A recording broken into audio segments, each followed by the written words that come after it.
Alisher Navoiy G'azal mulkining sultoni.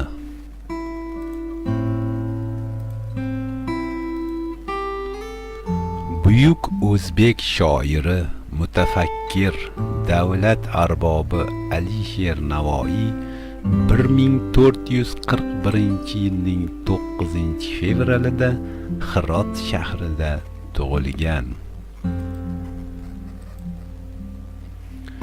Alisher Navoiy asli ismi Nizomiddin Mir Alisher.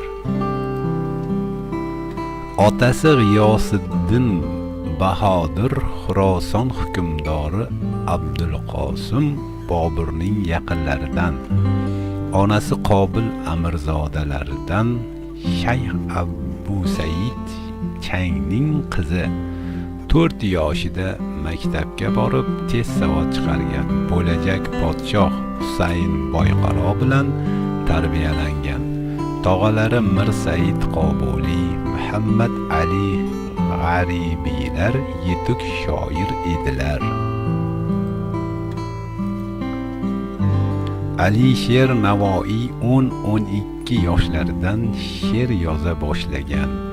Alisher Navoiyning iste'dodidan mamnun bo'lgan Mavlono Lutfiy uning "Orazin yopqoch ko'zimdin sochilur har lahza yosh, bo'ylakim paydo bo'lur yulduz nihon bo'lg'ach quyosh" madlali g'azalini tinglab, agar muyassar bo'lsa edi o'zimning 10-12 ming forsi va turkiy baytimni shu g'azalga almashtirardim degan. Alisher Navoiyning bolaligi podshoh Shohrux davrida o'tgan. Keyinchalik Abulqosim Bobur xizmatida bo'lgan. Abulqosim Bobur vafot etgach, sulton Abu Said taxtni egallaydi. Uning taqibidan Alisher Mashhadda yashashga majbur bo'ladi. Alisher Navoiy 1465-yildan 1469-yilning bahorigacha Samarqandda yashadi. Fazlilloh Abu Lays madrasasida o'qib, turli fanlarga oid bilimlarni yanada chuqurlashtirdi. Alisher Navoiyning asarlari, devonlari,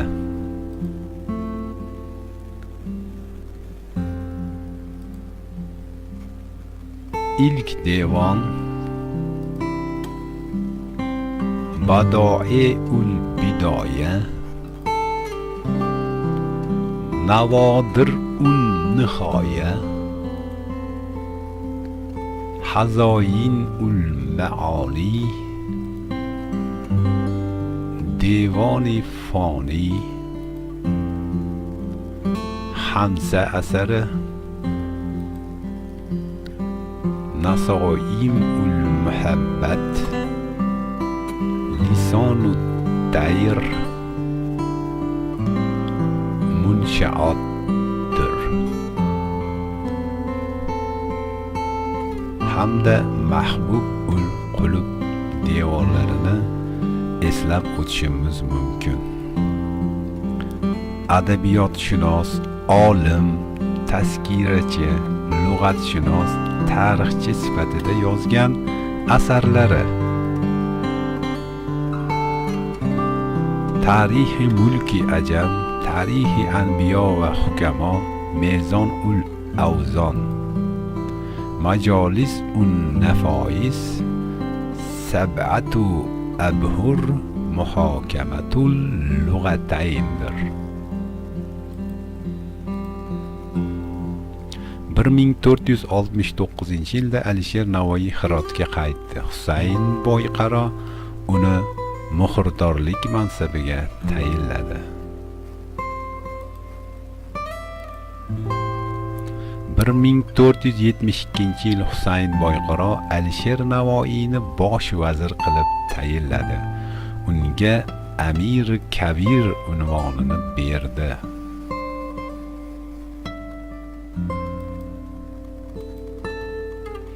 Bir 1480-yillar davomida Alisher Navoiyning bunyodkorligi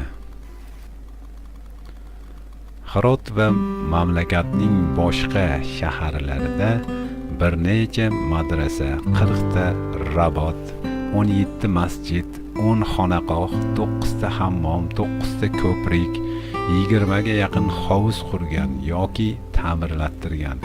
Ular orasida Hirotdagi Ixlosiya, Nizomiya, Mardagi Xusraviya madrasalari, Shifoiya tibgohi, Qur'on tilovat qiluvchilarga mo'ljallangan Dorul Huffoz binosi bor.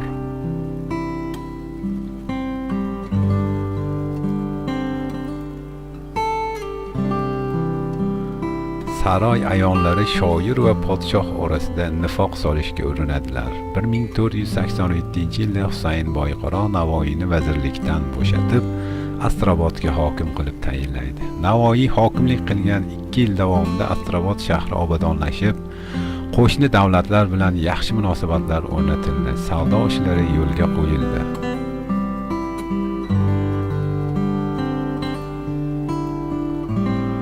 Alisher Navoiy ko'p shoir, sozanda va rassomlarga homiylik qilgan.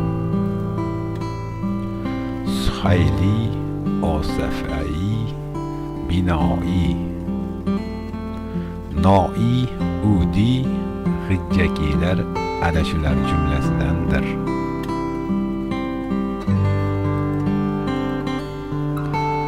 Alisher Navoiy va uning ilhom parisi Alisher va Guli. Kecha kelgumdir devon, ul sarvi gulro kelmadi. Ko'zlarimga kecha tong otquncha uyqu kelmadi. Lahza lahza chiqdimu chekdim yo'lida intizor. Keldi jon og'zimga ul shohibat ho kelmadi. Alisher Navoiy 1483 va 85-yillarda Hamsa asarini yaratgan. U barchamizga ma'lum bo'lgan 5 ta dostondan iboratdir. Hayratul Abror, Farhod va Shirin, Layli va Majnun, Sabbai Sayyor hamda Saddi Iskandari ana shulardandir. Husayn Boyqaro Alisher Navoiyning Hamsa asarini yuksak baholab, unga jilovdorlik qilgan. Hirot ko'chalarini aylantirgan.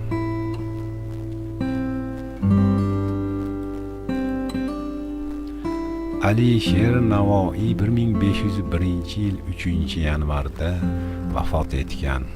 Butun Hirot xalqi o'zining buyuk shoiri bilan xayrlashishga chiqqan va 7 kun davomida motam tutgan.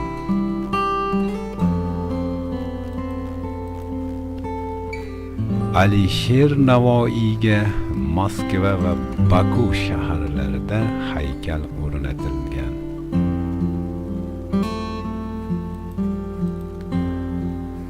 Alisher Navoiy merosining hajmi 100,000 baytdan iboratdir. Alisher Navoiy o'zbek tilining asoschisi. U boy she'riy, nasriy va ilmiy meros qoldirgan bo'lib, o'zbek adabiyotini jahon yuksakligiga ko'tardi. Alisher Navoiyga Tokio shahrida haykal o'rnatilgan. O'zbekiston Milliy bog'idagi Alisher Navoiy haykali. E'tiboringiz uchun rahmat. Sizlarga yetkazmoqchi bo'lgan xabarlarimiz ana shulardan iborat edi. Kanalimizga obuna bo'ling.